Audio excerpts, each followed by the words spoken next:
here at home, former opponents become allies. The Finance Department and the Philippine Economic Zone Authority now working together towards a version of the Corporate Income Tax and Incentive Rationalization Act, or CITIRA, that is acceptable to all stakeholders.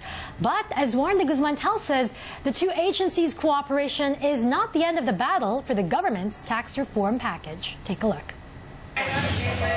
Finance Undersecretary Carl Chua thanks the Philippine Economic Zone Authority and PEZA Director General Charito Plaza for pledging 100% support toward the speedy passage of the Corporate Income Tax and Incentive Rationalization Act.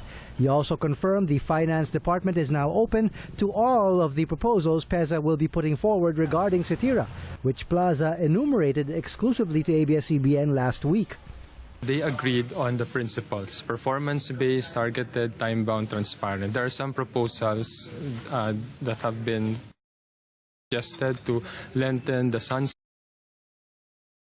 We will continue to consider in the hearings. Respect the grandfather rule and allow at least 10 to 15 years transition,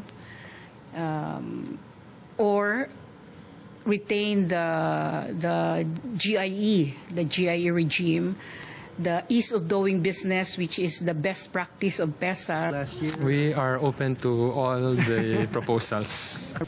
Chua also presented before a special Senate forum on CITIRA 4 cost-benefit analyses the DOF did on the existing incentives regime of investment promotion agencies like PEZA.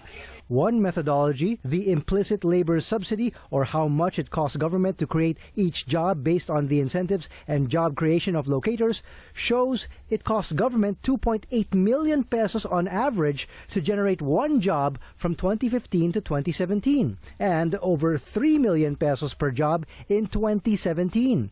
Looking at the cost broken down by IPA, PEZA's implicit labor subsidy for 2017 was nearly 3.3 million. 1,000 pesos above the average. Another methodology, for every 1 peso incentive paid out, only 35 centavos came back. Essentially, the study showed tax incentives cost more than the overall tax benefits. Other speakers at the forum, including John Forbes of the American Chamber of Commerce, also supported it is a much-needed reform. However, there were still a number of voices at the forum warning incentive rationalization done wrong could have some serious consequences. There are reports job losses could range from 700,000, as forecast by the Joint Foreign Chambers, to 900,000, a worst-case scenario put forth by the Trade Department if all PEZA locators chose to leave. Lufthansa Technique is also reportedly ready to leave if government passes CITIRA in its current form. Chua, however, is confident a swift passage of the law will calm everyone down. I've talked to hundreds of them. I've attended a lot of forums. And the main concern is really uncertainty around the passage or long delay of the passage of the bill.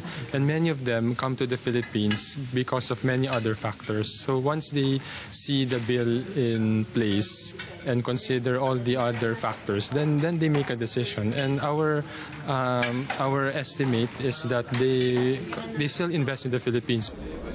The Senate is still in the process of finishing its own cost-benefit study to get the most accurate analysis on the impact of CITIRA on employment. Warren de Guzman,